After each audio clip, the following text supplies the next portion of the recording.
Hello!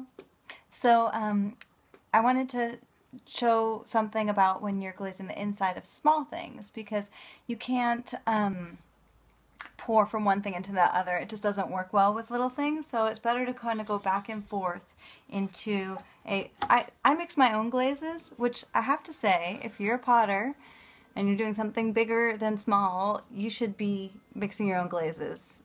If there's any way that you can, it is so much more affordable, just huge difference. Okay, so anyway, so I've got my 5-gallon bucket here of my clear glaze. I'll show it to you. There it is. Disgusting. Now I know I need to clean my glaze bucket. Okay, these videos are really helpful to me too. So here's a small, it's like a little teacup, you know, maybe 3 inches each dimension. It's just too small to kind of go pouring from one to the next. I'd be done in like 3 seconds. So I use these little measuring cups as little pourers from my big glaze bucket into the little cups. And here's a funny little tip.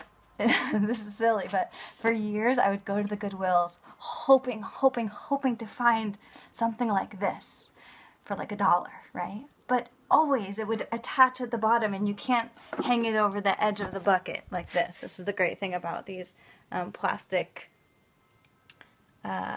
little measuring cups, is that you hang them over the edge of the bucket.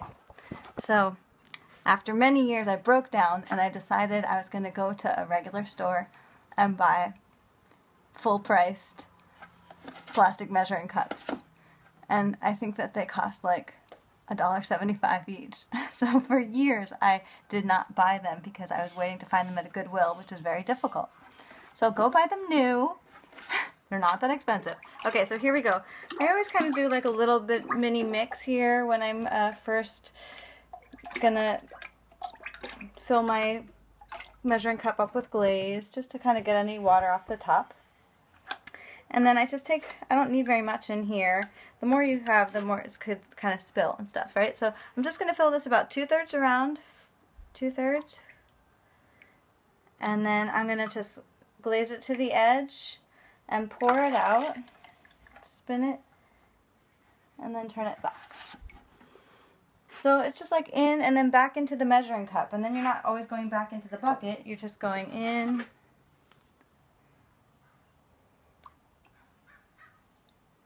around to the rim, and out. And you can do the little twisty thing if you want to get the rim evenly glazed with it. Maybe I can do one more like that. Let me see. Here's one. Okay.